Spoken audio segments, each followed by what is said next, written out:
Fantastic. And we have a quorum? Yes, ma'am. May I Great. call the roll? Please do. Okay, Mr. Brennan. Mr. Burgess. Present. Ms. Gleaton. Present. Ms. Herbert. Representative Howard. Mr. Lawson. Here. Ms. Mood. Here. Dr. Morris. Present. Mr. Smith. Here. Ms. Teresa. Here. Representative Councilman Walker. And I'll call the advisory members, Mr. Kane, Mr. Green,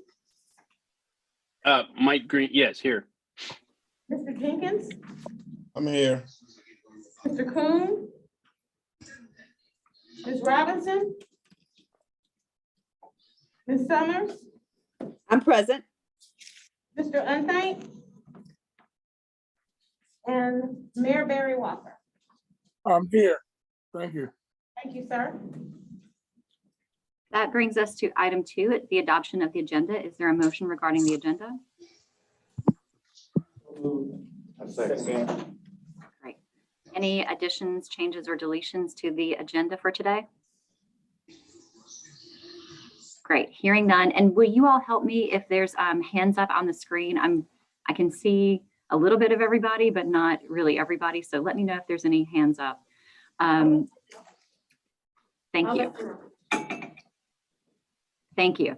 So it's been moved and properly seconded to adopt the agenda. Will you call the roll for the vote? Yes, ma'am. Mr. Brennan, Mr. Burgess, Present. Ms. Gleaton, Present. Ms. Herbert, Representative Howard, Mr. Lawson, Here. Ms. Mood, Yeah, yes. Dr. Morris, Yes. Mr. Smith, Yes. Ms. Teresa, Yes. Councilman Walker. Motion carries. Thank you. That brings us to item 3, the Midlands Transit Riders Association update. I think I saw Mr. Durst on the screen. Good afternoon. I promise I won't get upset today. I just wanted, this is more of a commercial than as of today, we have 390 members on our Facebook page, the Midlands Transit Riders Association. We are urging everybody that's here to participate on this page. We talk about stuff like rail, what's going on with the Comet, and what others are doing around the country. So there may be some something that you might see that you might think, oh, wow, that sounds like a good idea. So just that's all I got. Just check us out on our Facebook page and you might learn something. Thank you. Thank you so much for that. The next item is item 4, call to the public. Has anyone signed up to speak? No, Madam Chair. Okay, great. That moves us on to item 5, our consent calendar. We have the approval of the March board meeting minutes and the approval of the invoice payment selection ending April 30th, 2022. And I guess there's draft payables of May 1st, 2022 also there. I Is there a move motion? approval of the consent calendar. Thank you. Is there a second? I'll second it. Any discussion on the consent calendar? All right, hearing and seeing none, will you call the roll for the consent calendar? Yes, Mr. Brennan, Mr. Burgess, Yes. Ms. Gleaton, Yes. Ms. Herbert, Representative Howard, Mr. Lawson, Yes. Ms. Mood, Yes. Dr. Morris, Yes. Mr. Smith, Yes. Ms. Teresa, Yes, Councilman Walker. Okay, motion carries. great. That brings us to item 6 for discussion and action items. We have several items today. The first one is 6A, our on-time performance and progress update. Who is prepared to give us that update? My name is Robert Smith. I will open it up and then turn it over to our general manager, Lenny Cooksey. This is a very important project for the board and also for us, and we've been working on it for the last weeks and months. And I wanted to say that the progress reports that I've received in the last period of time have been positive, and they've also been promising. So we hit on a lot of different areas that I'll let Mr. Cooksey talk about, but it encompasses a pretty comprehensive way of going through the process to work a service change. And it's been in coordination with the Service Planning Committee as well in giving updates. But everything from involving the operators to doing a comprehensive look at the schedules, the routing, dealing with the technology that helps us drive customer-facing types of things that we're prepared now to move forward. And again, we feel positive about that. So we thank you for your confidence in working with us. And Mr. Cooksey, I'll let you talk more about that. Sure. So to add on to what Mr. Smith is saying, we're real super excited about the launch of this next month. We have, there's been a total of over 1,000 hours of information and training sessions that we've gone over with our staff and all the operators, and they are very excited about this. Our goal here is, in order to the culture that we currently have of safety and the customer engagement piece, adding in this portion of a performance-based culture, in addition to that, is very sound and is very exciting. So again, we have worked really hard in ensuring that end up. We've had an opportunity to really look at our running times, and that's really the amount of time that you go from one end of the route to the other end of the route. Currently, what had been happening previously is we had the same running time all day, every day. Just to put it in a nutshell. So what we're looking at and part of the structure now is that we're looking at the time of day and the day of the week as we adjusted these times. So we're excited that what has been done is going to substantially improve our on-time performance next month and going forward. I can tell you from my experience in a project similar to this, that it's a constant work in progress as well. We'll be making observation tweaks along the way, but we feel that we've got a good baseline, a good starting point, and we look forward to making great improvements next month and going forward.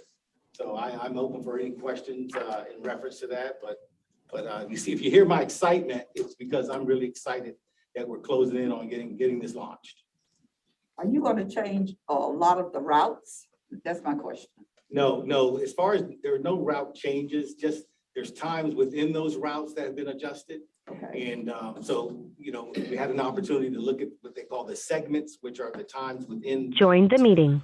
bus stops and time points. Okay. Those have been adjusted to more reflect what's going on currently now, in the city and throughout the area of Columbia. So we feel we've done a good job of taking into account a variety of different issues. And we've also had input from our operators as well. So we look forward to the work that's been put into it and what's it going to look like on the streets.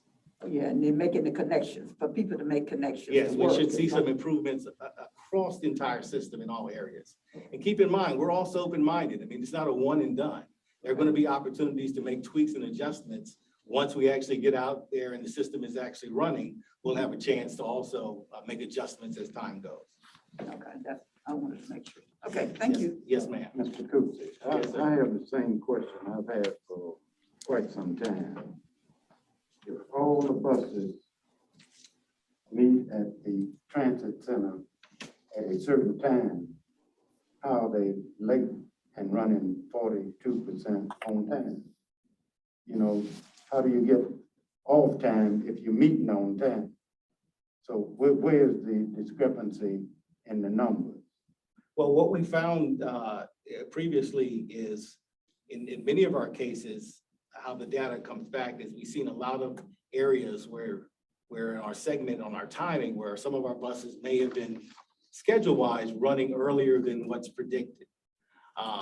So we've had an opportunity to make those adjustments to actually show or actually make the connections for the buses to run on time of what will be scheduled on as far as what will be put out for the public schedule and time points. My question is, where is the off time? If I can stand at the transit center and all the buses get there, then all the buses leave, where's the 42% on time calculated at? There are, Mr. Fergus, you asked a really good question. In this business, we measure more than just at the endpoints. There are time points throughout that route where you actually measure your on-time performance. And if you recall, when we first had this conversation months ago, it was, we had to adjust our technology, which was the geo-positioning technology that tracked our buses along routes. There was also technology that actually made sure that that GPS that tracked the buses was coordinated and calibrated with our actual schedules. That was a big part of it.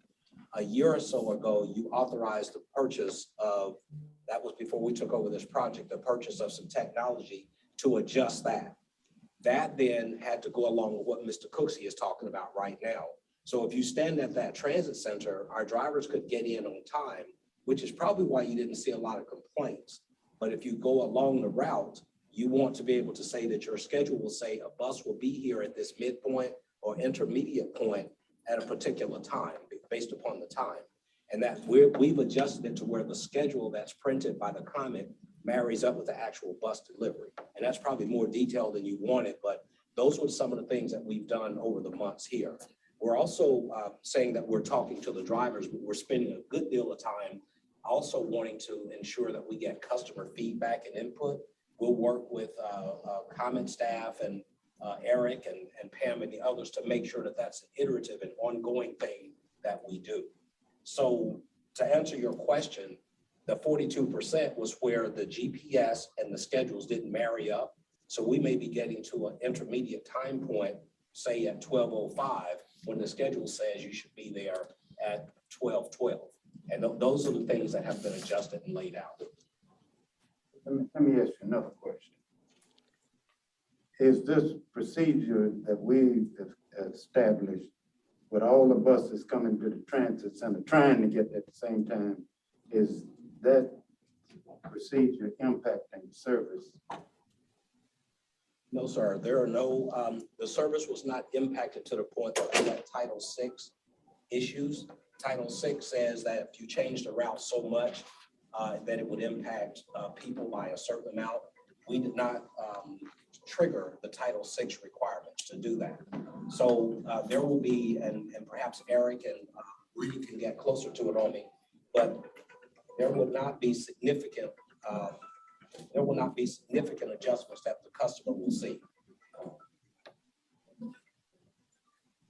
Mr. Cooksey, I have a question for you. You done? Yes, thank you. I have a few questions for you, actually.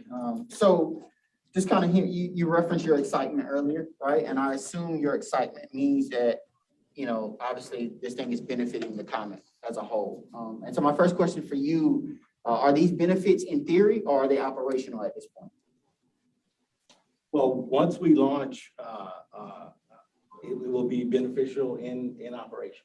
Okay, so currently it's still in theory. Yes, currently, that's absolutely correct. Okay, so by it still being a theory, that means that there are no metrics to back up what you're telling us, correct? So there's nothing that we've actually put in operation to say, hey, we've tested this, we've proven this, and this is going to shave off 13 minutes by taking this route. Or whatever, you know, whatever it is that you're doing on your side. I'm just asking, are there metrics to support what you're telling us? There are, we work with a third party company and working through our different times, and they took specific data that had been collected here at the Common, and then running that through a variety of different scenarios. Okay. We feel confident that the numbers that they ran through these different methods gives us the confidence that you hear coming from me now. That's perfect. So that segues into my third question for you. So can you provide us the top 3 metrics that are going to benefit the comment by us taking, or by you taking the steps that you're taking to benefit or make the process more efficient? In reference to define that a little more, what you're asking. So, all right, you referenced time points earlier, correct? All right, and by realigning everything and by putting different time points in play, the goal is to make the process, to streamline the process, yes? To shave time and make it more efficient from point A to point B, right? Yeah, that's correct. Okay, so then that's what I mean specifically. Can you provide us, based on this third-party data that we have, can you provide us the top 3 metrics that are going to benefit the common to streamline this process that we're talking about, right? I can tell you that, you know, currently we average or we run it as far as percentage of on-time performance, which is one metric that we measure. We are running in the 40 percentile on average per month. You know, with these changes, you know, we are looking to move towards our goal of 85%. And as each month occurs, we're looking to get closer and closer to that. And when I say in the month of May, as far as that particular metric, we're looking for a substantial improvement to go from the area where we are in the 40s to make a substantial jump going at the end of the month and going forward. So that key metric, that key benefit right there benefits in a variety of areas. One, it's saying that as far as our schedule adherence, you know, we're saying that we are going to be where we say we're going to be. One. Two, that's going to be an important metric for the customer as far as the customer experience. The number of complaints in that area of reliability have been one of our higher number of complaints that I've seen month to month. So ultimately, the goal also will be able to drive that number down as well, because that'll kind of coincide with the whole experience, when I say customer engagement, customer experience, it includes that piece of it as well. So that's a very key metric that we'll be measuring as we're watching the OTP improve. We're also looking for that, what they call reliability, to improve, which therefore will improve customers, just their life in general, because now they have something measured per schedule that is showing it's more in line with what they're doing and things that they need to do. So just to make sure that I'm picking up what you're putting down, Yeah. we're currently operating at 40%. 47 so far this month. Okay, so approximately 46%, 47%. Okay, and you're anticipating us starting at the end of May to be approximately 85%? No, what I am predicting is a huge improvement over where we are now. We'll work towards getting to 85%. Because one thing, like you mentioned earlier, you know, in design, in theory, we believe we put together a good plan to get there. But also, it's not only just the technology or just that portion of it. Then there is the whole human piece of it. Okay, how does the operator drive the route? How, you know, it's about them knowing how to, using the predictors of the technology to help them guide themselves through from point A to point B. So you have that whole human aspect of 120 operators also now taking this new schedule, this new way, this new performance-based system, and applying that to what has been designed. So you actually have two pieces: the piece that's been designed, and then you have the staff piece that have to come together. As those come together, we will see improvements month over month. Last point, and then I'll see some hands raised.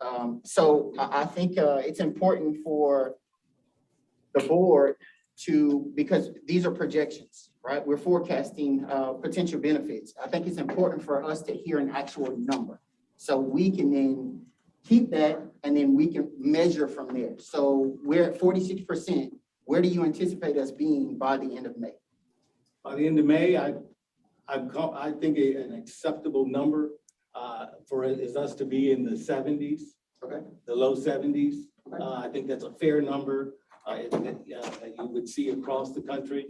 And then as each month goes, I expect us to take incremental changes, working our way towards hitting that 85% and then maintaining. Okay, thank you, sir. Yes, sir. I appreciate it. I have a couple of questions. Yes, sir. Mr. Cookson, how are we with operators? I guess the last time I was here in person, we were struggling. So how do you stand now? Yeah, so right now, sir, we are in excellent shape. We currently have 120 active operators. I believe at the time, maybe when you were here, it may have been hovering around the high 90s, low hundreds. We have made some great strides in that area in recruiting. So we currently have 120. I also have currently 6 more in training now as we speak, and I have a class of 5 that starts next week. So we have made some great strides in that area of recruiting operators, to maintain our system. But now, although you have 106, how many are we short as of this point? Actually, as of right now, based on what I just explained, we are not short. Oh, good, thank you. Yes, sir. My next question, I don't want to put the cart before the horse, but I am concerned because for the last 3 to 4 months, I've talked about this MDBE. And I see we have 18% for the last 3 or 4 months. And what I do know, it is hard to get caught up once you're behind. And this is why I've been stressing this, that we need to do something. We only have 2 months left in this fiscal year to get there. What are you doing to make sure we are achieving our goals? Yes, Mr. Smith will speak on this. Yes, as once again, this is a very, very important goal for us as well. Something that we spoke about in our proposal in response to your RFP when you put the business out there. On a life-to-date basis, we're beating the goal that we ultimately agreed to by 3%. We're at 23% on a 2.6% goal. When you look at this current fiscal year, you're correct. In the last 60 days, we are missing that mark. We're around 18% right now with 2 months to go. And our primary reason, I think it's good to know why we're where we are. Our primary reason is since COVID, our number of miles and hours on paratransit has not recovered from COVID. That's the primary reason that we're down. And what we're looking to do to make adjustments for that right now is in the last 3 working days, we have worked to go with a currently certified DBE that we would put parts and tires through. It gives us an opportunity to make a substantial cut into the shortage that we currently have. And that will go into effect on May the 1st. Right now, we have a deal with them through the end of this current calendar year, and we'll revisit that in December. In fact, I talked to the DBE as late as this morning, and they were unable to be here today, but we feel confident that that makes a substantial adjustment for us in that. The other thing that we're doing and working with Mr. Cooksey is we're working with other DBEs, and not just the one, but we're working with other DBEs to increase our spend in that area. We have several that we're looking at right now. There's people that do surveys on the buses for us, particularly helpful once we kick in the new service changes in May. We're working with the people that do our shelter cleaning and others. There was a rate increase that you'll start to see a pickup. That rate increase, I believe, kicked in. I don't want to get ahead of Dr. Prince, but that rate increase kicked in February, March of this year. That increased the spend there by a substantial amount. And there are others that we're doing. So our effort is increasing and moving forward. The CEO has made it quite clear to us. I was talking to Mr. Huggins, just last week and again this week, he's made it quite clear that that's an important goal for us, something that we need to stay on top of. And it's part of our corporate culture to do that as well. So we're going to do everything we can to make up that gap between now and then. That includes, even in the parts spend, we're even looking at getting ahead of ourselves a bit by doing some spend on tires and parts ahead of schedule in your fiscal year, which ends June 30th. So those are the types of things we're doing. We'll continue to give updates to Dr. Prince, to the CEO and others as we go forward. But if I don't say anything else, please know that our company is quite supportive of and look forward to making that goal a reality this year and next year. Thank you, Mr. Smith. With all due respect, if you take a look over your existence here in Columbia, yes, you've succeeded your goal by 3%. And I appreciate that. We appreciate that. But we are talking about this fiscal year. One thing we know, if you get behind 3 or 4 months, it is very, very difficult mathematically to get caught up. And that's the piece you need to focus on. Thank you, sir. Thank you. Madam Chair, Mr. Hubble's hand is raised. Yes, I can see that. Mr. Hubble?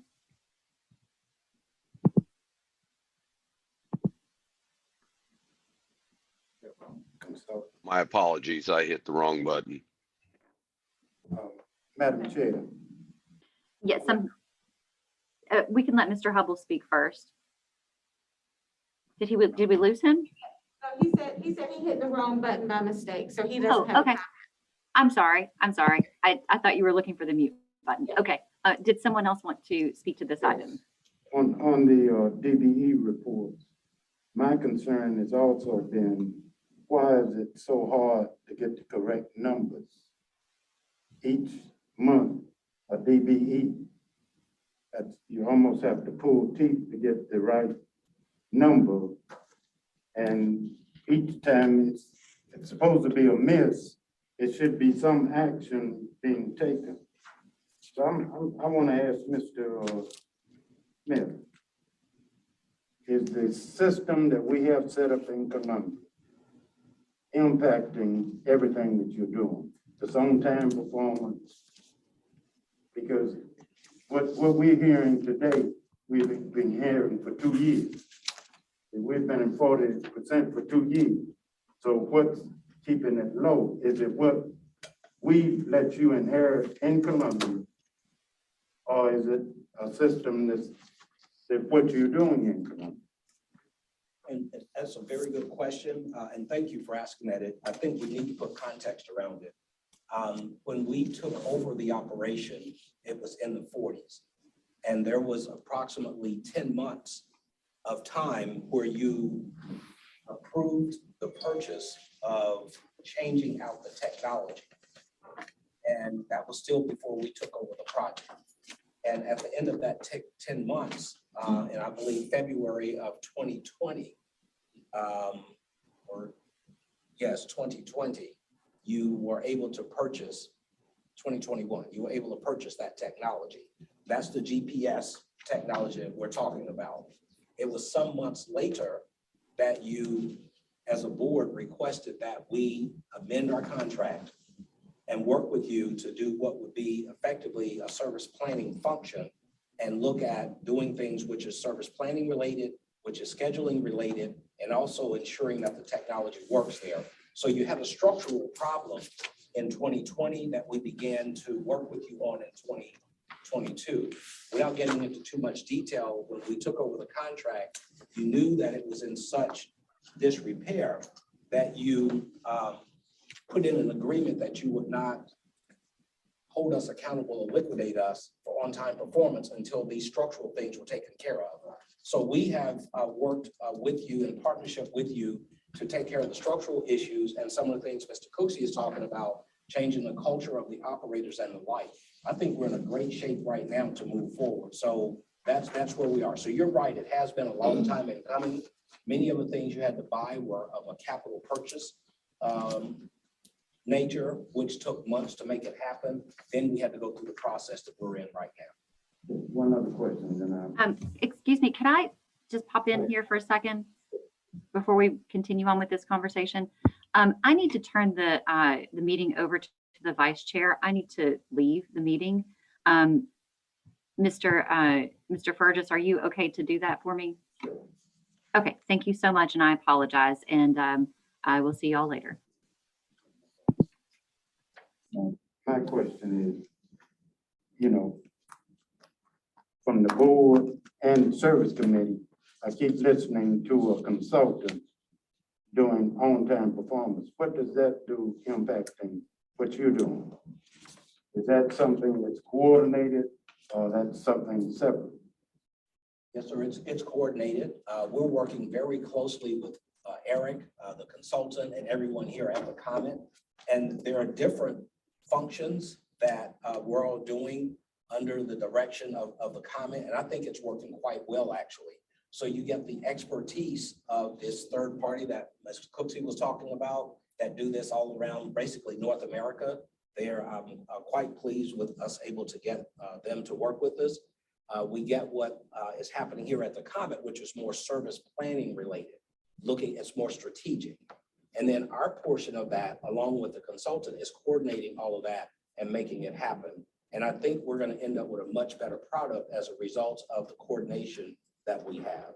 And I would call it out if it wasn't coordinated, if it was awkward. I think the board made a good decision to pull us all together and have one person accountable, and that's us. You amended our contract. You asked us to lead that project and push it through. So we're working very closely with Mr. Hubble and his firm, working very closely with Eric and Pam and the CEO. We give updates as we go forward, and also the operating team. So, Okay, we'll move on to, 6B, sir. 6B. Yes, sir. Okay, 6B. Eric. Lucius and River update. Thank you to the members of the board. We're still moving forward. If you had an opportunity to visit the corner of Lucius and River, you can see that the land is pretty much cleared. We had a construction meeting I think it's the week before, on the 13th. Everyone was in the room and we were able to hash out some things, making sure that we get, a little control over the next steps, and just trying to make sure we're all on the same page as we move forward. We're in the process now of transitioning to designing the routes and the schedules and things of that nature, which will take a couple of months to do. But outside of that, that concludes my report. And I'm open to answer any questions that you may have. First thing, you're gonna have to sit and tell us a little more about Lucius Road. Nobody in here know nothing about Lucius Road. If you were the coordinator, how about tell us what you're doing on Lucius Road? Because we can ask those questions. What's going on Lucius Road? Who's building Lucius Road? Those are the types of questions we want you to answer. Absolutely. So the engineering firm on this project is Brownstone. We've been working with them for quite some time and do a lot of good work for us. But overall, this project is trying to mitigate some of the downtown traffic and be able to get people to other locations throughout the system in a more efficient way. And so this project has been ongoing. We finally did get approval for the traffic signal to go in at Lucius and River. As we know, that's been the ongoing complaint, just making sure we had that in place. I know Ms. Moog can speak more about that as well. That was an initiative that was brought by the service committee and those thereof. But we did get approval from SCDOT. They plan to start that work next month, meaning the month of May. And from there, we plan to have, we plan to make sure that we coordinate the plans as much as we can to make sure it's a seamless experience as we transition some of those routes to this corridor. Now, what is Lucius Road gonna be? It's going to be a super stop. It's going to be a super stop. Um, This does not. Mr. Chairman, Yes. I think that may be the major point that we need to be clear on with the board, but also in our communications with the public, because we still hear people who are making an assumption that what is really the Lucius Road super stop, which just means that some people don't have to go all the way downtown if they can get to their destinations by making a change there rather than going downtown, and that would decrease the volume at the transit center. But some people are still under the impression that we are somehow eliminating the downtown transit center and that this is a replacement, and that's incorrect. And once incorrect information gets out, it's really hard to reel it back in and make it clear to people, because I still hear comments just in the general public based on that assumption. So what Eric has said is my understanding clearly, that we are trying to make it possible for people to change buses at this super stop on Lucius Road in the same way they do at others in other places in the system, without all having to come downtown, and that would help the congestion problem there. Am I right, Eric? You're absolutely correct. And we have met with the Earlwood Neighborhood Association as well to brief them on the project. They were really excited. The feedback that we received from that meeting was that they wanted a bicycle rack to be included. So we did have some members from BPAC included in that meeting. And so we did agree to make sure we move forward and add that to the purchase order. We already have the shelters in stock for this particular site, and it will be a total of 8 shelters that will be going on this property. So we're looking forward to the project and all the improvements that will be attached to the end result. Mr. Chair. And I'll be glad for that traffic signal, just so I can get out the road safely myself when I come to Lucius Road. Mr. Chair, I am glad that Ms. Mood dispelled that rumor about moving the transit center to Lucius Road. I'm glad to know that that's not the case. But as you said, Mrs. Mood, once false information gets out, it is difficult to reel it back in. So I think we need to make sure we let the public know that that is not the case. We are not, and this board has not agreed to move the transit center from Sumpter Street. Mr. Chair, may I address that? Yes. So the misinformation started with the story from WLTX. During that interview, I told him 3 times we were not moving. He still led with the fact, with saying that we were moving. So since then, I've chimed in with Midlands Transit Riders Association with Charles Bassett and let him know exactly what our plans were. We're not moving. It's a super stop. We want to make multiple transfer points around the city.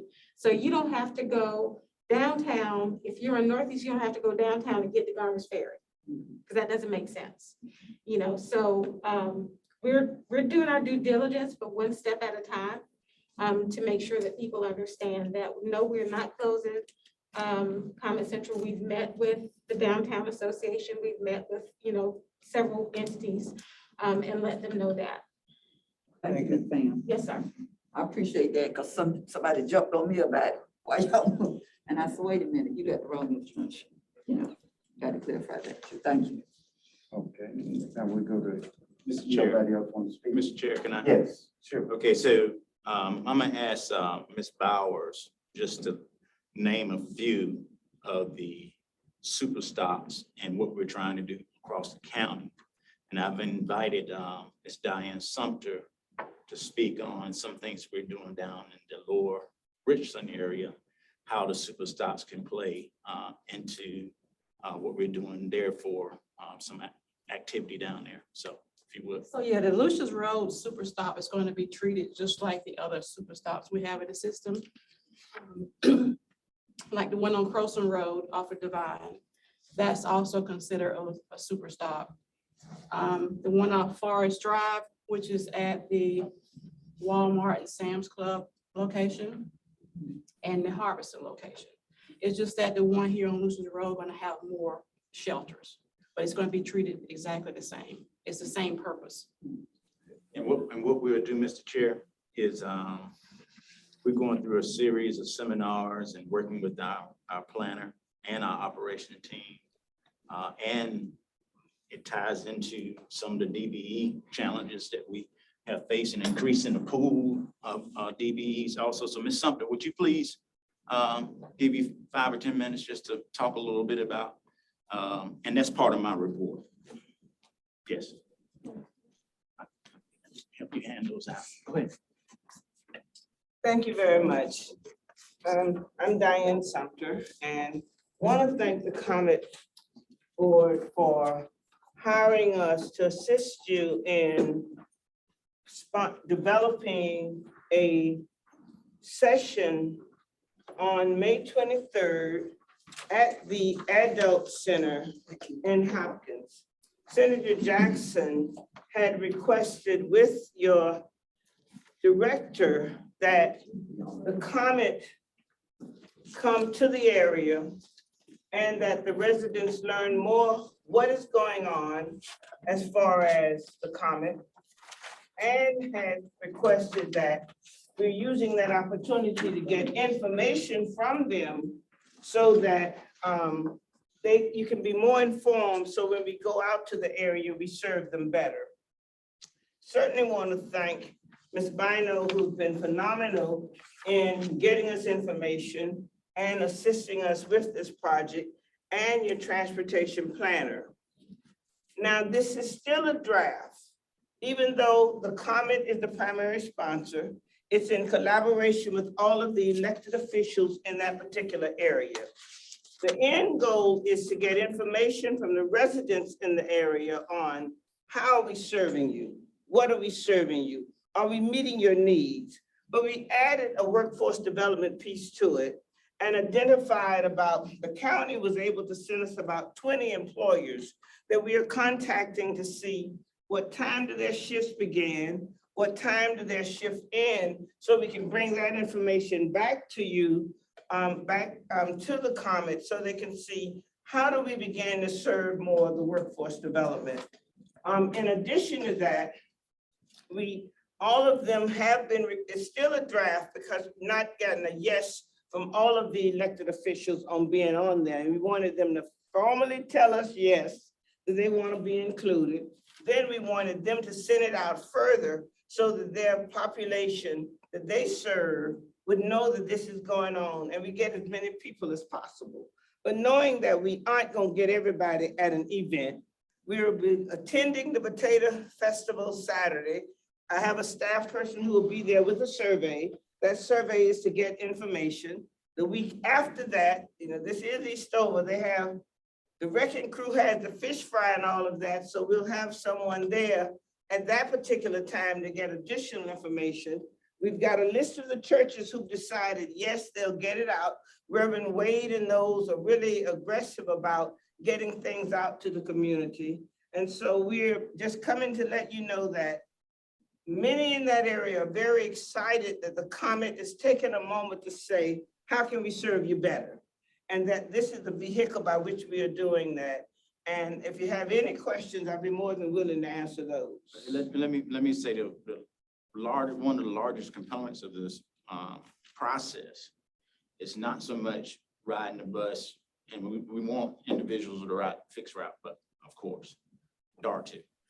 But more than anything else, we're identifying DBEs that are located in the area, in the county, that will be able to help us ultimately with our goal. Now, the way I look at it is, if we do business with those big companies, there's an opportunity for those companies, small companies, to work with us, but we got to develop a pool, and then also they will work with these big companies. So it's doing exactly what Dr. Morris is doing.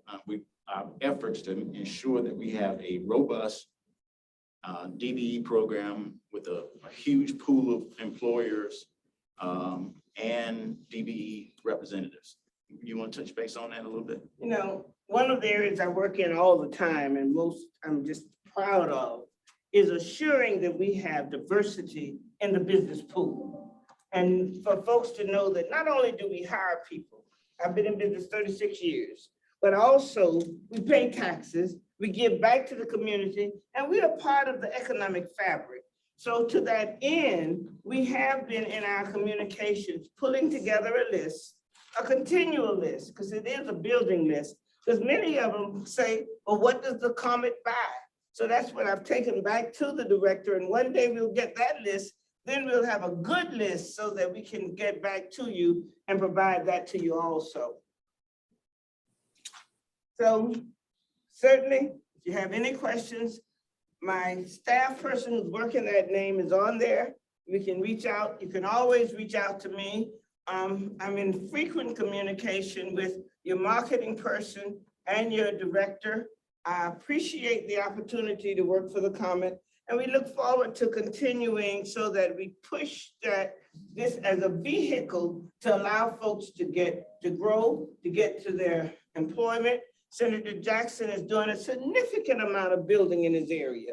And with that building they're doing, people will need to get to those particular jobs. So the COMET is one mechanism and vehicle to allow that. So if you have any questions, I'll be more than happy to answer them. Thank you, Ms. Absolutely, I think that's great. Thank you. Thank you.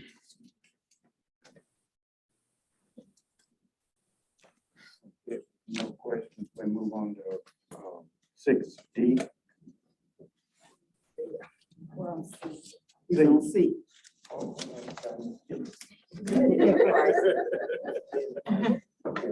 Yes, you tried to skip me, but I caught you. Hello, everyone. As Vice Chair said, we're on 6C.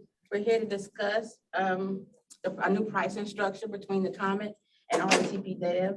If you're aware, sometime back, Mike Hubble was brought on board to kind of mitigate between RATP Dev and the Comet to kind of make this a smoother transition. And part of that being their pricing structure. I will not go into much detail because I don't want to have to repeat what he's going to say to you. But at the end, if you have any questions, Andy and myself and Mike are here to answer those. So Mike Hubble, I'll let you do your presentation. Rosalind, thank you very much. Mr. Vice Chairman, members of the board, thank you very much for the time this afternoon. As Rosalind said, we've got a brief presentation, but I was tasked with one, working with the Comet and RATP Dev team on OTP, and Mr. Smith and Mr. Cooksey gave a very good overview of our efforts and to date. And I will reiterate that looking forward to May 8th, which is the launch date. We are like T-minus 10 days and counting now, and we're excited about that. Additionally, through those efforts, I was also asked to look at other impacts of performance on the contract. And there really are two, neither of which are an issue caused by either the Comet or RATP Dev. The two issues are, one, the effects of the pandemic. As you may recall, this contract actually began in the throes of the pandemic, right in the peak of it. And then also what's occurred over the last couple of years with the unprecedented inflation that we haven't experienced, that nobody's experienced in the last 40 years. So the purpose of today is to give you a little background on the request that's before you. And this request has been vetted by the Mr. Smith and his finance committee and is before you today. Impacts of that inflation that I referenced and the annual cost as the contract is currently worded, the impacts of the pandemic on the service hours volatility, which Mr. Smith actually did discuss in his briefing earlier, and then the goals of the modifications, this contract modification, the details of that pricing modification, a summary, and then the recommended action by the board today. So a little bit of background I already talked about. As the contract began in July 2020.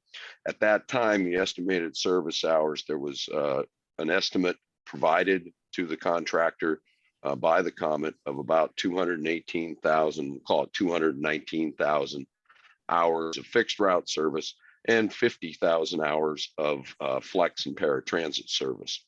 Contract provides for two key points here. One is an annual escalation of base rates based on the CPI index. The good news is that rate of rise is capped annually at 5%, but it does compound annually. And the contractor may request a renegotiation of rates, excuse me, renegotiation of rates if the service levels of either the fixed route or the paratransit change by plus or minus 20 initial estimate. Well, this is not news to anybody that's on this during this presentation that the inflation has reached unprecedented highs. Again, the contract calls for a 5% cap on that annual escalation, but as you can see, rates are running 7+% annually, and we believe the inflation rate will likely continue through the balance of this contract at somewhere greater than between 3 and 4%. This exposes the Comet to anywhere between, depending on the year, anywhere between we'll call it 970,000 to almost $3.7 million of annual increases in the projected annual contract expenses as a result of that compounding escalation. And then the pandemic impacts, fixed route service hours are trending at a lesser rate of about 190,000 hours versus the 218. But more importantly, the paratransit service hours fell off, and not uncommon with the industry, other transit authorities around the country. The clients I deal with all experienced a very similar sudden drop in those demand response services, and it did fall below that 25%, 25% threshold. So the goals were twofold. One was to really threefold. First was to provide the agency with a more predictable future service delivery cost, particularly as you move forward with your Reimagine the Comet initiatives and the like, trying to figure out what services you can actually provide in a physically constrained environment. Also provide the contractor with some volumetric and rate balancing assurances to try to adjust for rates based on the volume, particularly around paratransit.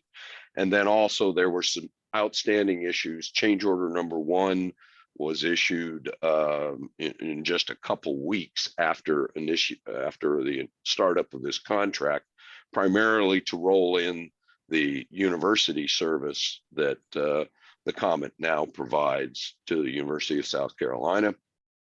And those outstanding issues were an annual insurance true-up cost. There were some additional field supervisors needed to support the university service, excuse me, and then also additional bus servicing staff to handle the daily servicing when those additional buses come back to the yard. We went back and the Comet, myself, and the RATP dev team, both the local team and the corporate team, took a look at how best to balance this, and actually went back to an approach that was in place with the TransDev team to come up with this pricing matrix, which has the various categories based on service levels that it provides for a rate adjustment depending on the service level of both the fixed route and university service in combination, and then also the flex route and paratransit, and then provides for a particular rate in each of the years of the contract. This would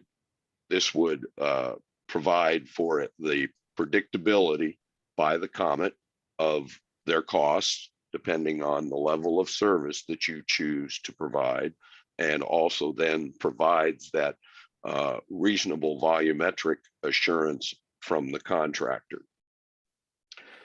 In summary, this would eliminate the agency's exposure to the CPI escalation clauses. Those clauses would go away.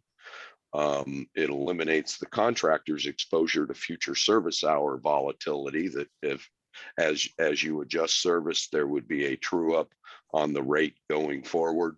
It does modify the service level change repricing window, I'll call it, or threshold. It does change it from 20 plus or minus 25% to a 20% window, where if changes occur greater or less than 20%, this would trigger a renegotiation of the rates, but it would be a renegotiation of those rates in the matrix. It recalibrates the estimated annual service hours based on the recent experiences. You're no longer projecting what is with the university service adjustments.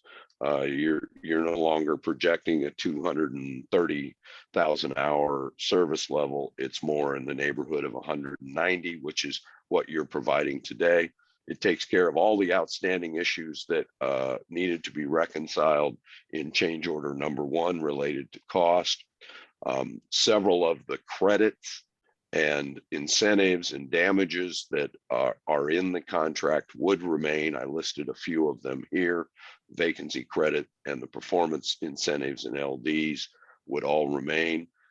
All of the pass-through costs, with exception of bus stop maintenance and the increased pandemic-related cleaning that you're currently providing, all of those get rolled into that base rate. So that also would eliminate any escalation exposure for those pass-throughs that you currently pay for, which includes things like additional supervision for the university service.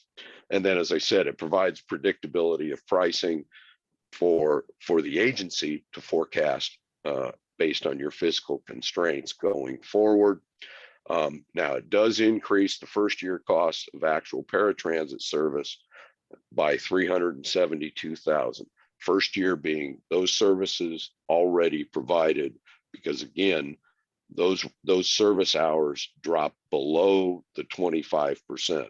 So part of this request would be a retro payment to RATP Dev in the amount of about $372,000 to pay them for the differential in the two rates. And then it does reduce the forecasted escalation cost by approximately $950 to about $2.6 million annually, or saves you approximately $5.6 million in the currently forecasted service costs throughout the term of the contract. So today, we are requesting that you approve the Finance Committee's recommendation to you, which was unanimous, to direct staff to execute change order necessary to eliminate the CPI cost escalation provisions, replace the existing base compensation tables with this tranched pricing matrix, and to retroactively apply the flex paratransit rates as I described prior to July 2021, and then to apply all the matrix rates to all services effective April 1 of this year. And Mr. Chairman, that concludes my brief presentation, and we're prepared to entertain any questions. Thank you.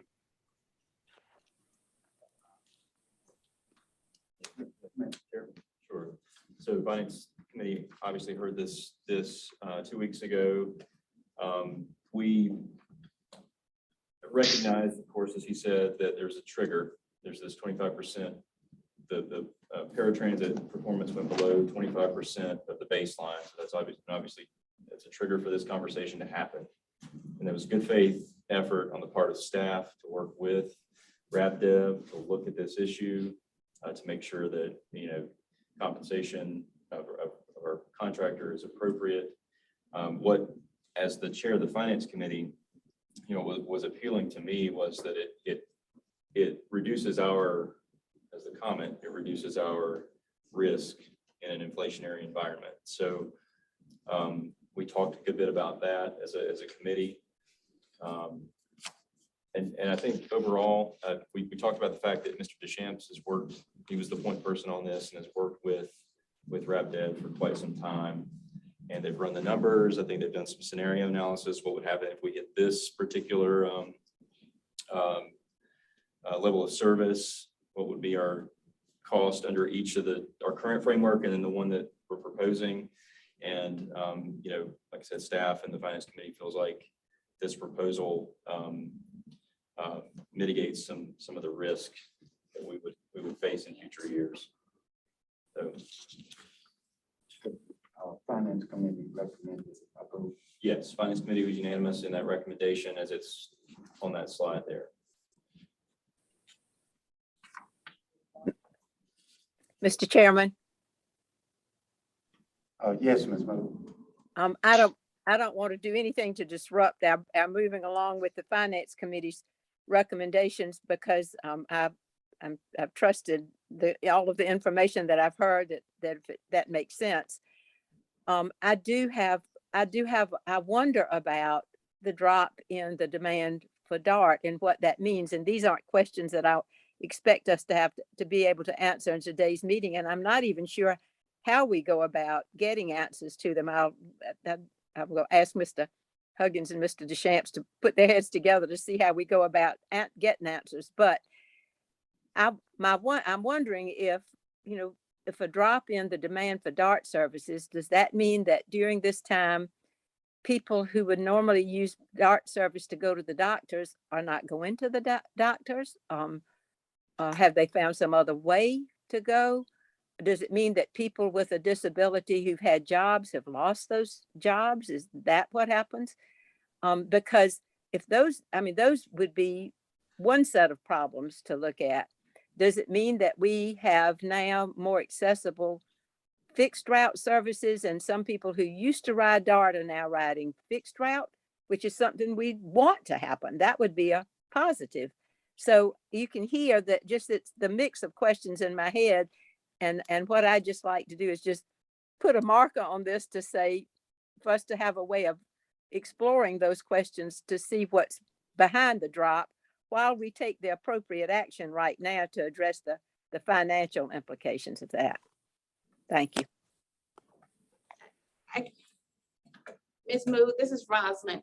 I can attempt to answer some of your questions. The first one, the reason behind the drop, of course, you know, the pandemic happened. And because of that, we had to cater down the number of people we allowed on the buses. So. Oh yeah, I forgot about that part. So that was one of the reasons for the drop in the number of riders. And with the pandemic, you know, people were not going out as often.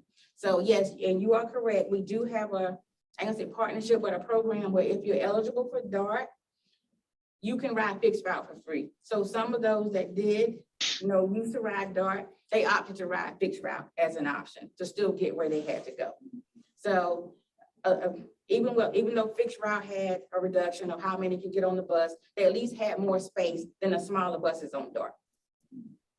I think your second question, forgive my old brain, can you say what that part was again? Your second concern?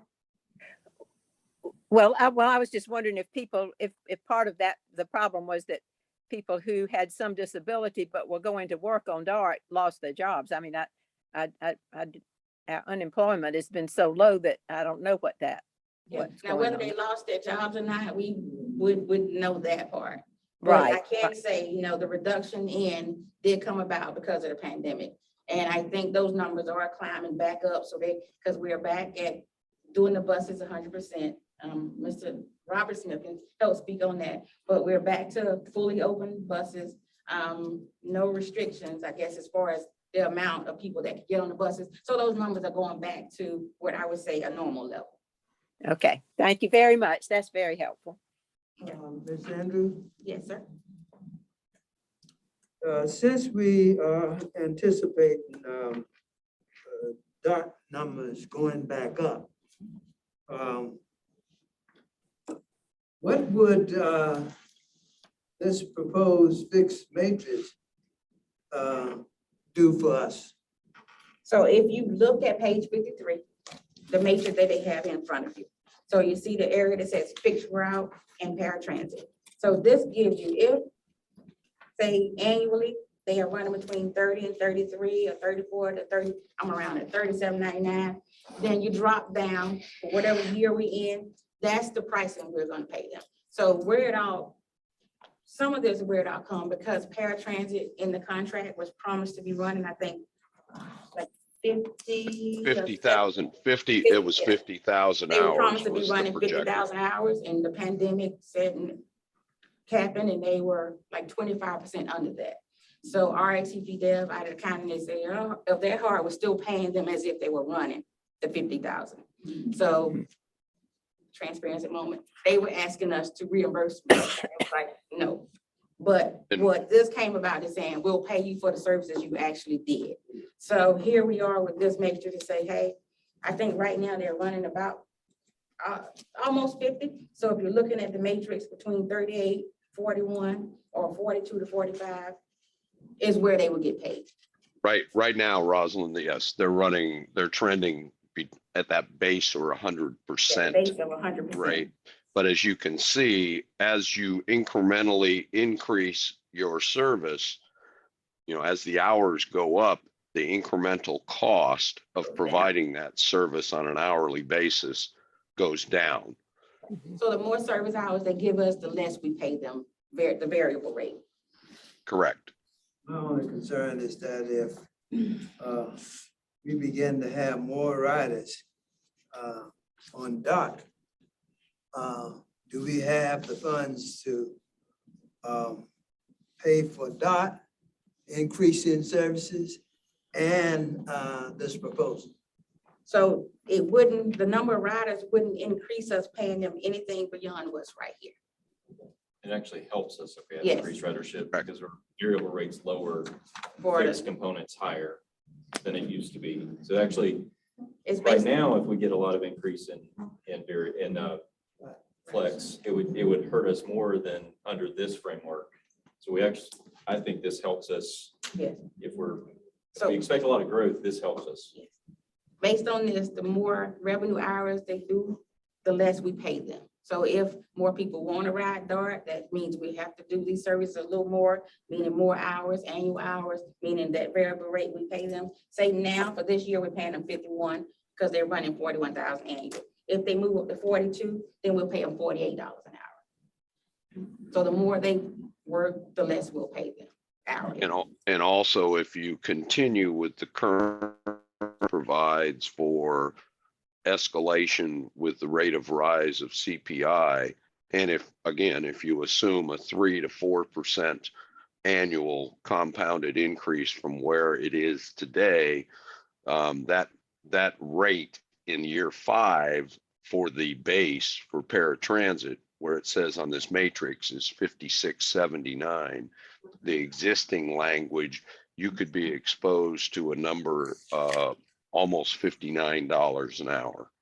So you are seeing a reduction in the rate, and then also the benefit of this rate being locked in, not subject to any further effects of escalation, inflation. So, Mr. Chairman, if this is a motion for approval from the Finance Committee, do you need a second to that? If you do, I'll second it. We have a We need a motion. motion. I'm happy as chair of finance committee, I make that motion.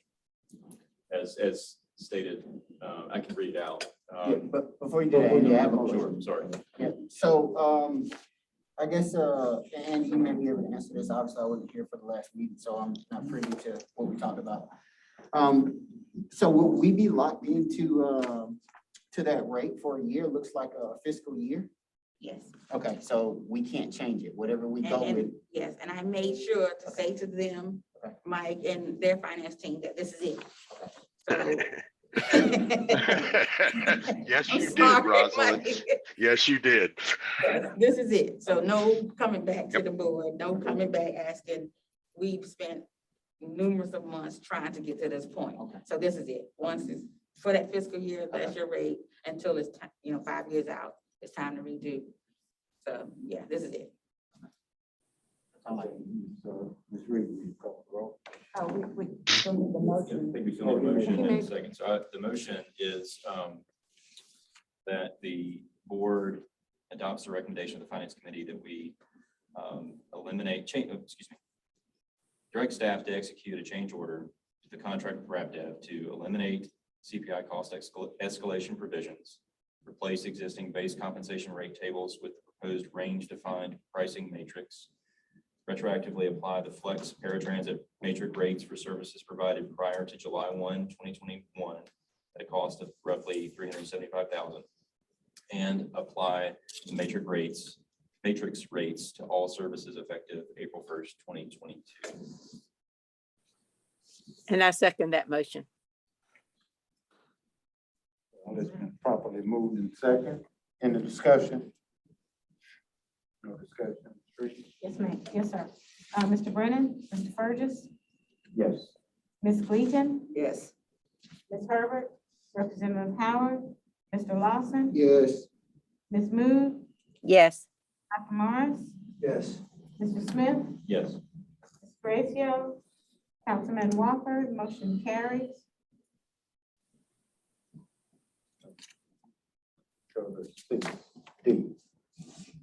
Okay, so 6D, the Finance Committee also took up the question of going fare free for a period of time. I think this came out of the last board meeting. I wasn't there for the first part of the meeting, so I missed the discussions. If I misstate anything, please let me know.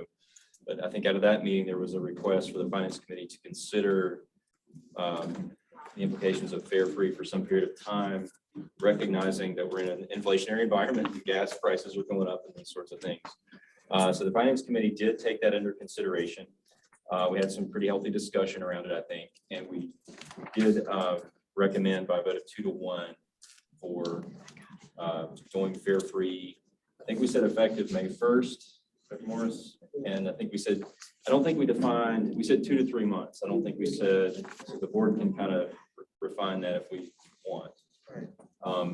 Just for my own comments,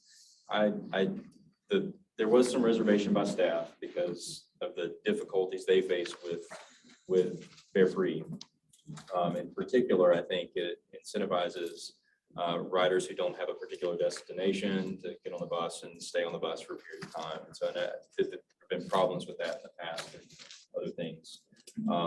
I was the no vote. I didn't have a strong opinion either way, but it did seem to me that staff's reticence was enough for me to, my own concerns weren't allayed with it. So that said, Finance Committee recommended it, that we, and this would be similar to what we did, for, I don't know, was it a full year? We were fare free under the pandemic. So it's kind of going back to that model. What was the time frame that y'all recommend?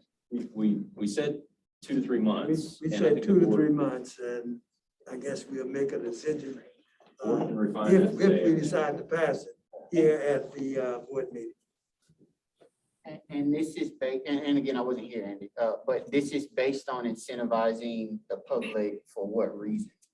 So I can allow others to speak to that. I think it's just recognition of inflationary environment and gas prices. Yeah, that's right. Mr. Chair, Ms. Moon. well, this discussion originated in the Service Committee, and at the time it was when it was when the big jump came up in the gasoline prices, and the sentiment that was behind this request or proposal was to say if people kind of got priced out of driving their own cars during this time, maybe it would be an incentive to ride the bus if we could be fare free. And the intent was to help those riders. What we came from the board was to take it to the Finance Committee for some very good reasons. One being that it is disruptive to the whole system to have fares and not have fares and have fares and not have fares, for brief periods of time. That's not an insignificant amount of adjustment to make just in the logistics of operation. So that was one thing that we wanted a closer look at. And the second concern was that when we went fare free earlier, we had extra funds coming in for COVID to help cover the cost of that service being provided fare free. And to our knowledge on the Service Committee, we didn't have any funds to cover a fare free service, that portion. And that's another reason we thought this was really something the Finance Committee needed to look at closely.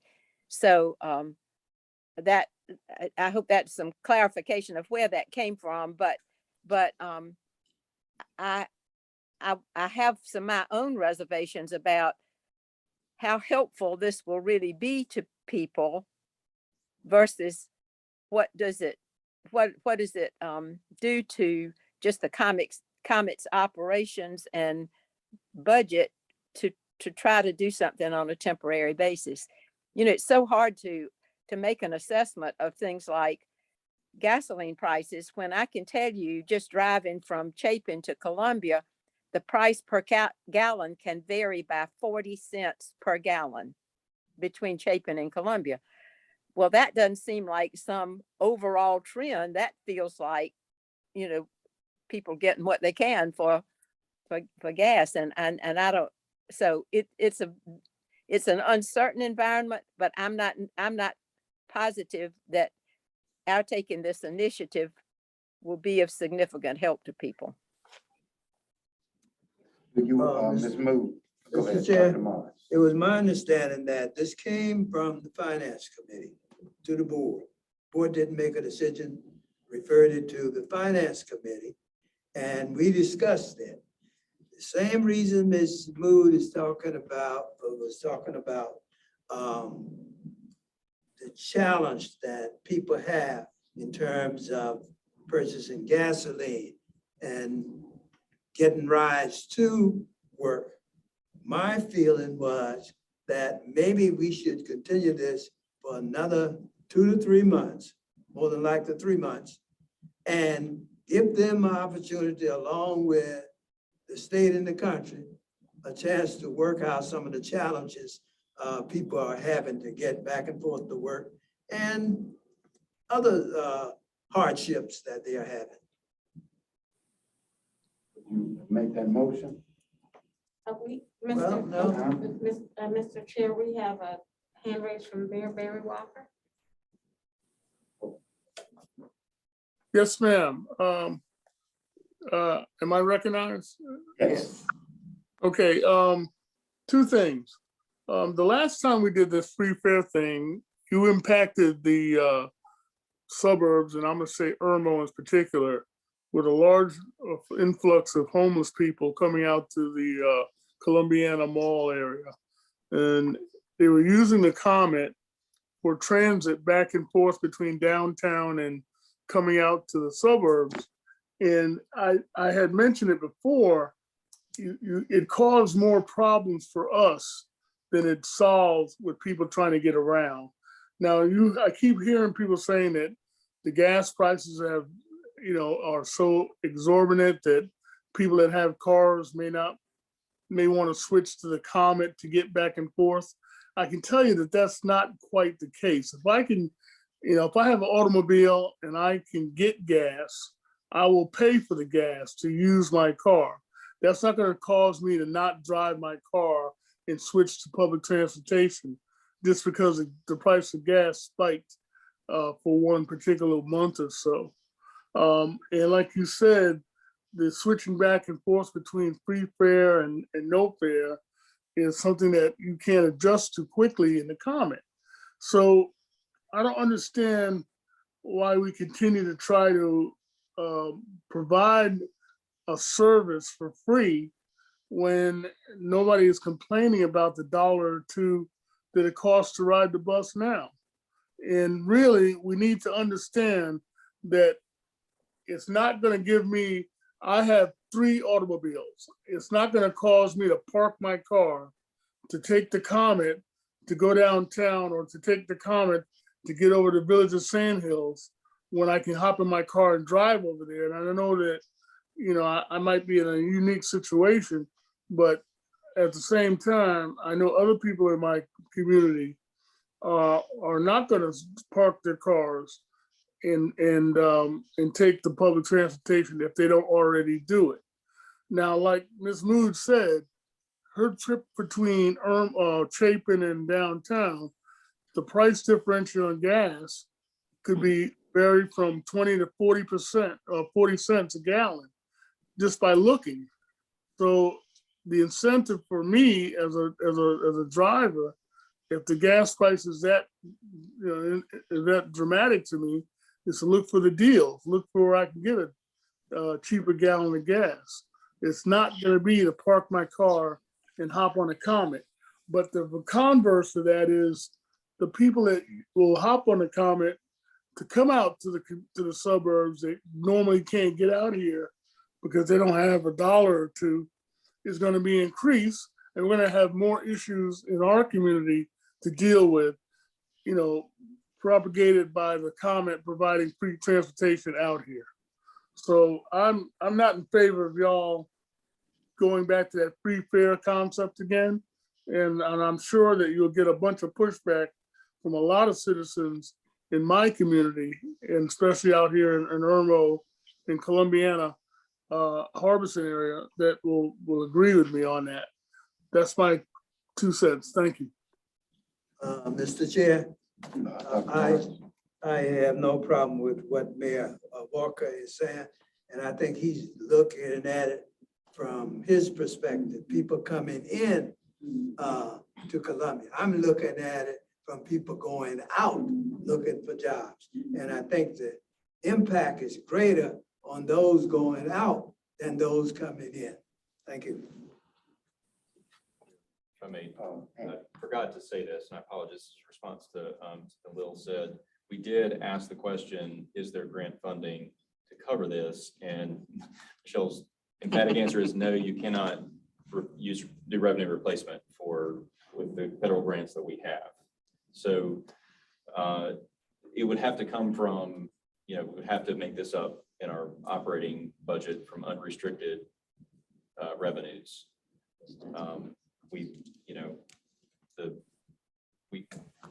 It's not an insignificant line item in our budget, but it's not the main line item. So it wouldn't be just a massive hit, but we would have to figure out how to make that up, as we did during the pandemic. I mean, the staff was able to do that. But we did have CARES Act, right?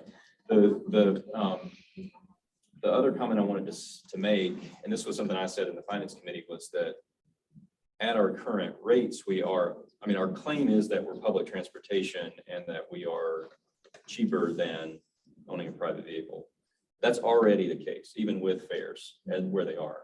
The fares are heavily subsidized, and if someone is motivated to change their mode of transportation because of gas prices, they're already getting a great deal by riding the Comet at our current rates. That's just a comment I made during the Finance Committee, and I kind of want to share that again. We have to remember that we are subsidized already and provide very, good priced transportation.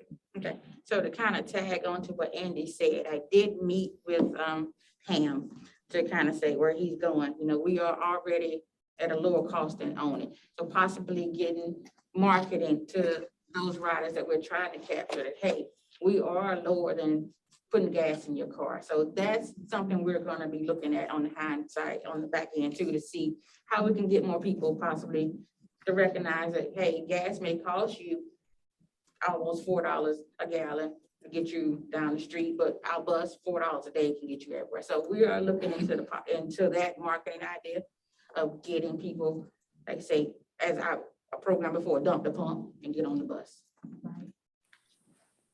That's it. We're committed thank you, Mr. Chair. We're committed to look at the overall message of the comment. And we do have riders on the bus.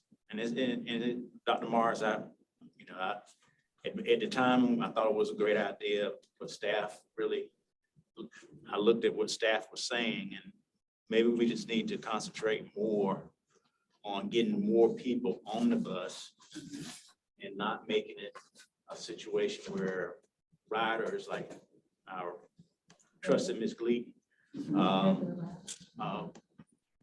are not in a situation where they have to have that variable of people just on the bus just to be on the bus. So marketing is where I would like for us to go. I know I spoke specifically with you, Mr. Ferguson, in the beginning. And I thought it was something that we should entertain, but I do believe the overall message should be to get more people on the bus by marketing and showing the savings that they can generate by riding the bus. Thank you. I'd like to make a motion to send this idea back to service, not to kill it. And if service want to bring it back up again, at the right, tied into marketing, that we bring it back from service with a marketing strategy, who we targeting. Is that? I'll second that. I just want to piggyback on something that's been killing me. My name's Carolyn Gleason, and I ride the bus all over Columbia, and I really just get out there just to see people and meet people. And I encourage people to ride it. And a lot of seniors do go to the doctor on the city buses. And they feel very comfortable with it. We have excellent drivers and everybody is so courteous and everything. And I think as long as we can keep that out there for our seniors and everybody who want to ride it, because a lot of people just don't have transportation. And they do have to try to get to the doctors and stuff. And it really, and this lady said to me, she said, you know, you really have encouraged me. She said, I never felt that good about it. I said, we have public transportation all over the city of Columbia just about now. And I said, please ride it and try it for yourself. And that's, I just had to get it off my chest, you know, because I talk to people all the time, seniors out there, because I'm a senior citizen. Well, I have to say, I drove the free bus and asked the driver something about the schedule. And the driver wouldn't answer me, and later she told me she thought I was one of the homeless. Mr. Chair, can you please restate the motion? Ms. Lionel Reed, so I think to do things properly, there was a recommendation that was coming from Mr. Smith's committee. And Right. I think that has to be Dealt with. dealt with. Motion, I guess, would be, if someone who wants to make it, would be to adopt a fare free policy for 2 to 3 months. We didn't really, again, we didn't refine that. It could be refined in the motion. And then probably with an effective date of May 1st. I think that's what we kind of had, our discussion was. So I guess that would have to be dealt with before any other. But was that a formal motion already made? Not making it, no, but somebody would have to make that, because that was the recommendation from the committee. So we have to count. It have to be counted. It Well, could no die, one's I made, guess, right? no one's made the motion yet. So you have to figure out what you want to deal with that came out of the committee. And what I heard Mr. Burgess say was, before that motion was made on the recommendation of the committee, he was making a different motion. Right, that's what I thought. Yeah, I think the best thing is that, Andy, if you make that motion, Sure. then Mr. Burgess can counter. Sure, okay, all right. And then I will make the motion that came out of the finance committee, which is that we adopt a fare-free proposal for beginning May 1st, 2022, for 2 months. 2 months. I just said, yeah, right, that was, Accept the count. yes, I will accept the counter motion. The motion is that we send that back to servers. And if we can come up with a proposal that start the marketing, like we are targeting riders, and we'll bring it back again.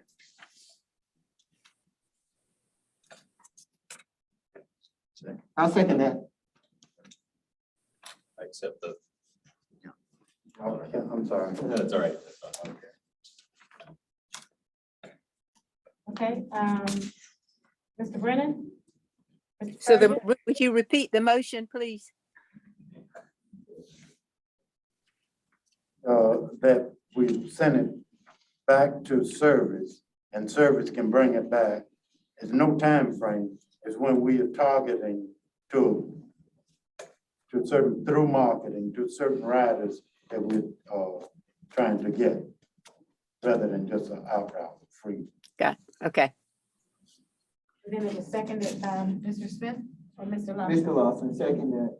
Thank you. No problem. Mr. Brennan? Mr. Burgess? Yes. Ms. Gleason? Yes. Ms. Herbert? Representative Howard? Mr. Lawson? Yes. Ms. Mood? Yes. Dr. Morris? Yes. Mr. Smith? Yes. Mr. Tracio? Councilman Walker? Motion passes.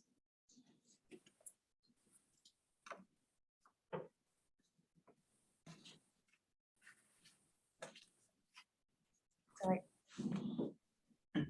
Chairman Burgess, are you ready to go to 6E? 6E, that's correct. So I think what I will state in 6E will also cover 7A. And this is a topic that I think has come up several times. And so this has to do with how the agenda, items get on the agenda for our various committees. And basically looking at our board governance policies, our bylaws, and I also looked at Robert's Rules of Order. Information can get onto the committee agenda in one of two ways. New business can come from the staff. Obviously, as staff is working on issues, just like with the escalation policy that we just dealt with, that came directly from staff to the committee. Then the committee unanimously voted on a recommendation to make to the board. So that's one way. Agenda items can also get onto the committee's agenda from the board, just like we just did with Mr. Burgess's motion to send something back to the service committee for further review. So those are the two ways that you would get items on the committee agendas, and that's consistent with policy number 3, setting committee agendas, which basically says each agenda will include items of new business, which would be those items brought to the committee from the staff. So that's the first way I mentioned. Each agenda will also include an item for matters referred from the board, which would be matters introduced during a board meeting in the motions period upon which a majority of the board voted in the affirmatives. That's the second way, which is kind of what we just did with what Mr. Burgess did. So,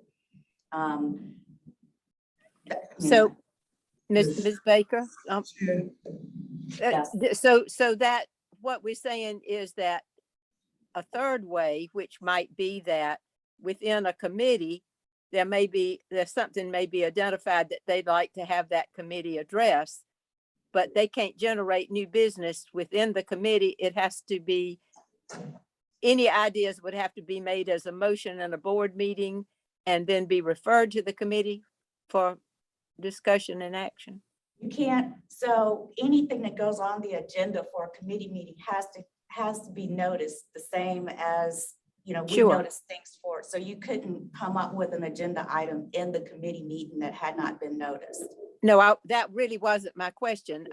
Here's a for instance. Suppose somebody on the service committee, Mr. Burgess, Mr. Gleaton, me, and Mr. Brennan, might say, but while we are in the process of developing the agenda, could we discuss this idea? Could we discuss this something that I've thought of that needs to be, I believe would be a benefit to have the service committee consider. And while the agenda is being developed, an item like that couldn't be added without it being referred from the board. No, I think if you look at policy number 3, it says committee agendas will be prepared by or at the direction of the executive director in consultation with the chair of each committee. So I think that would be your third way of getting something like that on the agenda. So if a committee member called me and said, could we possibly talk about this in the committee meeting? Then when the director and I are putting that agenda together, that would be a legitimate thing to add to the agenda. Right, if you did it in consultation with the director, yes. Okay, in consultation with the director. Gotcha. Right. My question is, we've always, prior to Mr. Andor being the executive director, put items on the agenda of committee after discussing it with the chair of the committee. Now, seems to me we want to get away from that piece now. And I think if you're going to have a committee, the committee needs to have input on the agenda. I'm not saying the committee controls the agenda, but have input in terms of the items on the agenda. And that's what we have done for years. And I think that's just what I said when, in answering Ms. Mood's question. Yes, a member of the committee can take something to the chair of that committee, to the chair of that committee and ask for it to be on the agenda, and the chair can then consult with the executive director as to putting those items on the committee. I think that's what we were just saying. That And yes, and right. You quoted correctly. However, one piece that I think we need to be aware of, I have the executive director say no. Well, I guess the way the policy is written is, Chair and the committee can add an item to the agenda. That's my only concern. The intent there was it would come, the actual agenda would be printed and sent out from our location. I think that's why it said it would go to the executive director, but it doesn't say that. right, I mean, I don't know of any reason why the executive director would disagree with putting an item on the agenda from the committee's chair. But those are the three vehicles to get items on the agenda. It could be new business from staff. It can be a recommendation from a member of the committee who would give that recommendation to the chair, who would then communicate it to the executive director to be placed on the agenda. Or it would be something that was taken up by the board and the board voted to refer it back to committee. And so, I mean, Attorney Baker, I hear what you're saying, and if we agree that the committee, along with the chair of the committee, have the authority to add an item to the agenda, then I'm satisfied. But I do know, prior to your comment, when I was chair of the finance committee and made a suggestion that an item goes on the agenda, the executive director wanted to control the committee and agenda, and I don't think that was right. yeah, I don't know about that situation, but I think what you described is allowable under our board governance policies, that a member of the committee can. Okay, thank you. Yes. Chair, if I may, just real quick, just kind of the context here is that the item we approved a little while ago, the rate structure came, my being in consultation with staff, it got on the finance committee agenda. I should have let you guys know. I mean, on the finance committee, I just, it's one of the things I'll know going forward. If it's a big item, I'll just give you a notice that hey, this is going to be on the agenda. But I think that was proper. And we got the legal opinion during the finance committee that it was proper. We had to kind of reach out and wait for Pam to have a moment to join us. And she gave us that opinion. As we know, the substance of the actual action, everybody agreed to. It was really just the process and whether that process was appropriate. We got the opinion that it was. My memory of this whole conversation, I remember it pretty well. We did address the bylaws a couple of years ago, and the problem we were running into was that items would come up in the board meeting and we would move to take action in the same board meeting. And so you only had one place of review. And so a lot of board members, if you weren't present for the meeting or, would kind of get blindsided. What I think the bylaws are trying to do is saying there's at least two steps now. You at least have to go through, either has to go board, committee, board, or committee, board. And I think that's where it gets a little confusing, because it is true that most things have to be referred from the board to a committee, but the bylaws also make provision for a staff or a committee member or a committee chair agendizing something, and as long as there's proper notice under FOIA, it's okay, and it's consistent with the bylaws. So I remember the controversy, and I remember why we had concern about it, but the way that, this particular item was handled was we got the legal opinion that was appropriate, consistent with the bylaws. And again, it gives that kind of two-step process. So I think that, that's all I have for, I think that would cover both E and 6E and 7A. I think they were the same issue. So, We are down to 8 progress reports. Nothing from the chair, committee chair, Ms. Moon. Ms. Moon? No, I think all of the things that had been before the service committee were handled under the other agenda items. So nothing additional. Finance, Andy? It's about the same. We've addressed the two main issues. We did look at financial highlights, through the most recent completed month, and then our standing DBE discussion, and a lot of that came up earlier as well. So nothing new to report. Mr. Hudson? I do have some updates along with Attorney Baker for executive session. And Mr. Chair, I would like for a few staff members to be with me during that time. Powers? Anything from Mr. Camps? No. Ms. Andrews?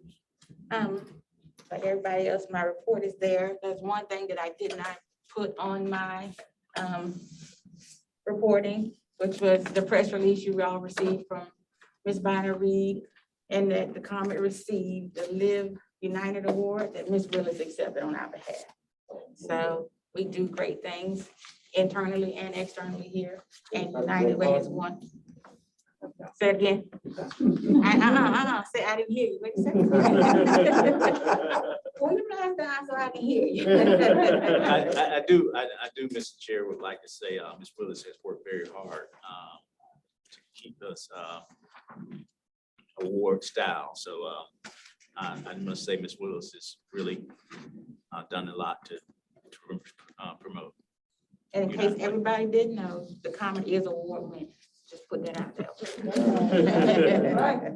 Good leadership. Yes. That's the end of my report. Dr. Frank? Okay, good afternoon. The majority of my report is already, I guess, we discussed earlier dealing with DBE, but I just want to share and share this very briefly. Mr. Huggins and I had an opportunity to meet with Mr. Smith and Mr. Cooksey regarding the DBE goal. And we did talk about an approach.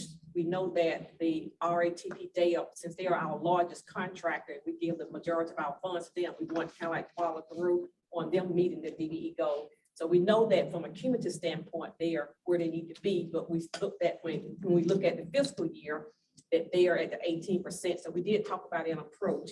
And as Mr. Smith indicated earlier, they are looking at, we talked to them about all the DBEs that are currently approved, looking at those DBEs, and if their goal is less than where they should be at this point when it comes to their contract, to look at a way to consider those DBEs. And as he indicated earlier, they are looking at the paratransit providers starting May 1st to look at doing some things to increase their goal. And also some of the other DBEs where the goal is a little bit low, other opportunities to assist them going forward. And we will continue to talk about the DBE goal. We know how important it is to get the DBE goal where it needs to be so that it will not be, so we won't have any problems at the end of the contract. And also, I just want to share that our federal DBE goal will expire September 30th. The federal DBE goal is based on the federal fiscal year, which starts October 1st and goes through September 30th. And we have until October 1st to submit our federal DBE goal. One of the components of that is to have a public, they call it public consultation, it's more like a public participation meeting where we're inviting DBEs and other individuals in the community to give input on our DBE goal. And we have selected PJ Nobles and Associates. This is a DBE firm that has assisted us in the past to help us to come up with our DBE goal methodology. And we're planning an event for June 16th. And we ask everything development, we get more involved in the planning stages, we will share more information concerning that effort. And just, Mr. Chair, can I piggyback on? Sure. All right. So the three things that I've asked Dr. Prince to work with is making sure that we have a fiscal year plan. And it's based on a conversation that Dr. Morris and I had a couple weeks ago. And work closely with Mr. Cooksey and Mr. Smith to make that happen. I am committed weekly, 10 o'clock on Thursday morning to get to know our current DBEs and new DBEs. So I'm blocking out an hour on Thursday of every week just to increase our DBE pool. And then also throughout the county, we will start having these sessions of counties, Lexington and Richland, where we go to the public after hours and have seminars. So just to get to know with the infrastructure money that is coming along, and I'll talk a little bit about that in the executive session, but we just need to make sure that we have ample capacity and DBE participation. Thank you. Mr. Chair. Yes, Dr. Morris. Dr. Prince, let me remind you that if the denominator increases and the numerator remains the same monthly, then your overall results cannot be the same. And we've been getting 18, 18, 18. So we should look at that, please. Okay. Thank you.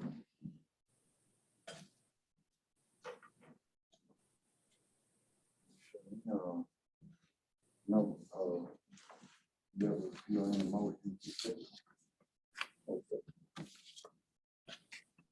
Thank you, Mr. Chair. So the marketing and community affairs report is.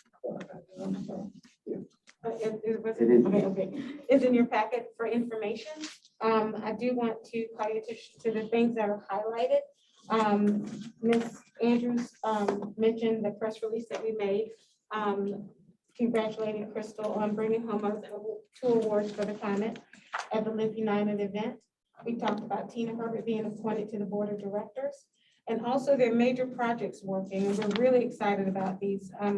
We've been working with RITP Dev on a transportation apprenticeship program and have connected with not only Richland One, but the Urban League and Apprenticeship Carolina.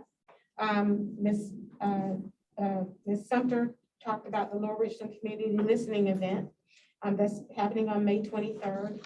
We have a partnership with DHEX, Diabetes Awareness and Prevention, and that project will go from starting in late May and go through October. And that's to provide access to healthcare as one of our mandates. And also the revamp and relaunch of SodaCap Connector, which is ongoing, and we will have something for the service committee to look at the next meeting. And that concludes my report.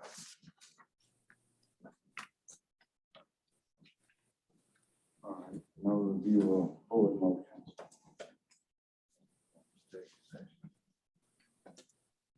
Motion to go into executive session. I make a motion that we go into executive session. I'll second that. Mr. Chair, if I could ask Ms. Ransom, Ms. Bonner Reed, Ms. Bowers, Dr. Prince, and Ms. Andrews to remain in staff in executive session.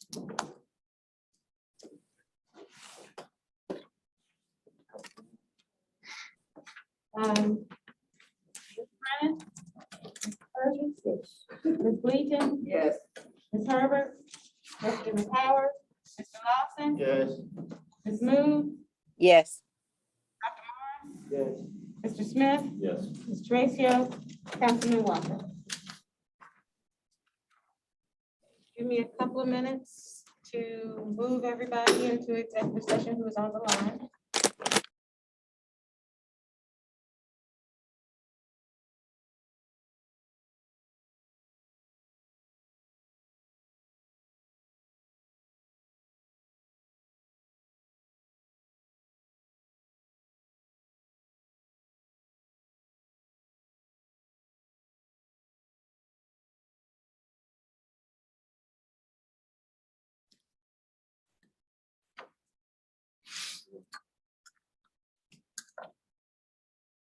Still waiting for Ms. Wood to come out of the breakout.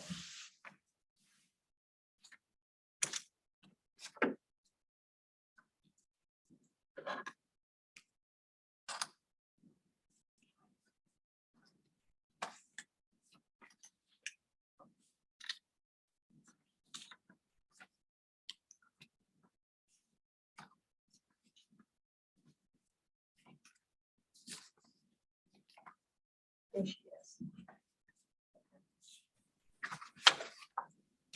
I make a motion to come out of executive session. I'll second that, Ms. Reed. Mr. Brennan? Mr. Burgess? Yes. Ms. Wheaton? Yes. Ms. Herbert? Representative Howard? Mr. Lawson? Yes. Ms. Moon? Yes. Dr. Morris? Yes. Mr. Smith? Yes. Mr. Ratio and Councilman Walker. Motion carries to come out of executive session. I'll make a motion that we adjourn. Oh, I did wrong. Mr. Chair, I think you should note that no actions were taken during Oh, executive. I'm sorry. No actions were taken in executive session.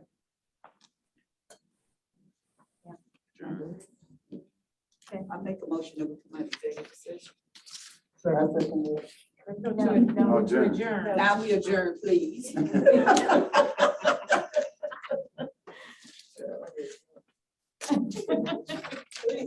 I think you can vote for acclamation on that one.